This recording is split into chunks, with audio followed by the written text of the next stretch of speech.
You know, Phil Mudd, you work not only at the CIA but the FBI. How's this playing, do you believe, among the rank and file over there, over at the FBI? Boy, you know, you would think on the surface, Wolf, looking at this from the outside, that this would be demoralizing. I'm going to judge that it is not. You've got a group of people who don't join a company. What they join is, and you sense this when you walk the halls of the Hoover Building, as I did. They join a mission that says, I'm here to protect the American people from everything from gangs and organized crime to intelligence threats from Russia and China. The president of the White House thinks that by saying we support the masses of the FBI, but we oppose in strong language, the president's talking about basically corruption at the FBI today, but we oppose the leadership. The workforce is going to look at this and say, this is an attack on our ability to conduct an investigation with integrity. There's hundreds of agents and analysts working on this investigation. It's not just Christopher Wray, the FBI director. So the FBI people, I'm going to tell you, are ticked. And they're going to be saying, I guarantee it, you think you can push us off this because you can try to intimidate the director? You better think again, Mr. President. You've been around for 13 months. We've been around since 1908. I know how this game is going to be played. We're going to win. Yeah, you don't want the FBI that angry at you specifically, because they've got information that they...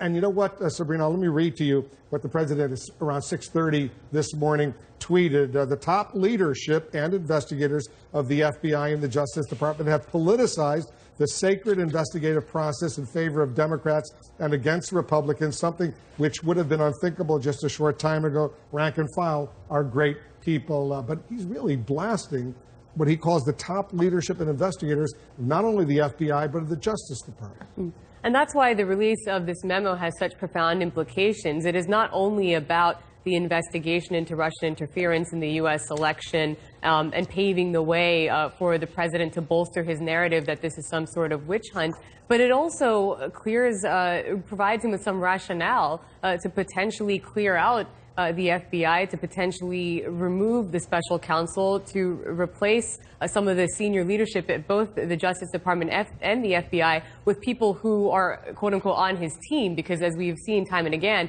that is what he is seeking from an institution that has long had a history for being independent and not prone to some of these partisan politics that you're seeing manifested through the release of this memo. So, Gloria, I know you've been thinking a lot about this. Where do we go from here? I don't think we know. I think the obvious question is, what does Chris Wray do? From all of our reporting, I believe he stays. I think Rod Rosenstein is in some jeopardy, but I also think that you know, Rod Rosenstein is the person that the president would have to go to if he wanted to fire Bob Mueller. And I think that as a result, he may stay unless he gets fired. I think, though, if you take a step back here, I mean, this is a president who is playing a very dangerous game because, you know, he came into office running against all norms and all institutions, and that really worked for him in the election. But here he is now running against institutions, pushing up against Congress, pushing up against the judiciary, pushing up against his own people at the Department of Justice. And that's a dangerous game for him to play. And I think what he's trying to do is say, look, if Bob Mueller wants me to sit down with him, I have now proven that these people are corrupt, and I can now say in front of the American public, and they will agree with me, why should I?